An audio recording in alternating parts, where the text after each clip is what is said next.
Hello po mga kaibigan, welcome po kayo sa YouTube channel ko. Magbabahagi po ako sa inyo ng kapangyarihang bertudis ng ugat ng punong kahoy na tumagos sa baging na nagiging bato. Kapag nakakita po kayo nito, ay kunin po ninyo dahil malaki ang maitutulong po nito sa inyo.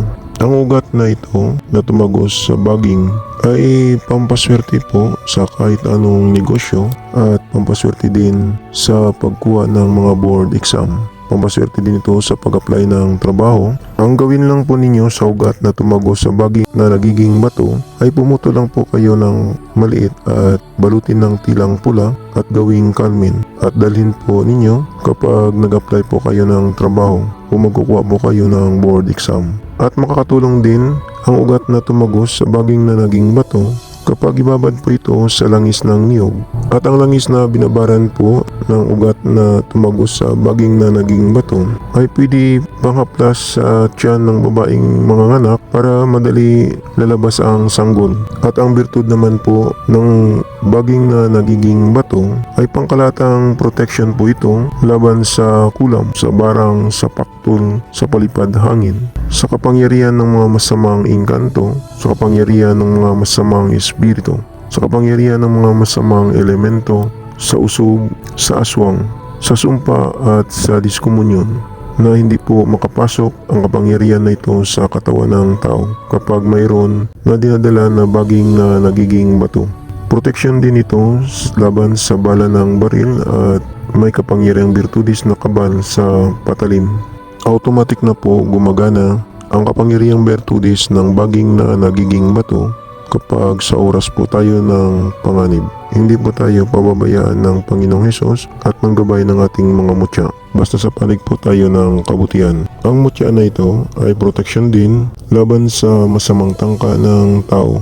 Protection din sa mga hindi inaasahang panganib at sakuna. May kapangyarihang bertudis din ito na tagabulag sa taong may masamang tangka. Tingnan na lang po ninyo ang video ng ugat na tumagos sa baging na nagiging bato.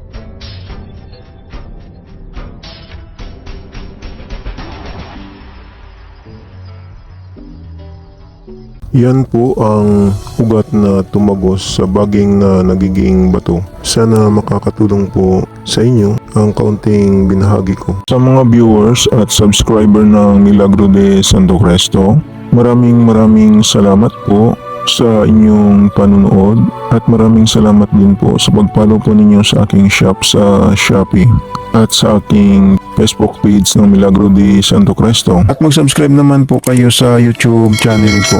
Panoorin na lang po ninyo ang second channel ko sa YouTube sa Milagro de Santo Cristo 2. Baka may magustuhan po kayo na mga lamang gamot na magagamit po ninyo.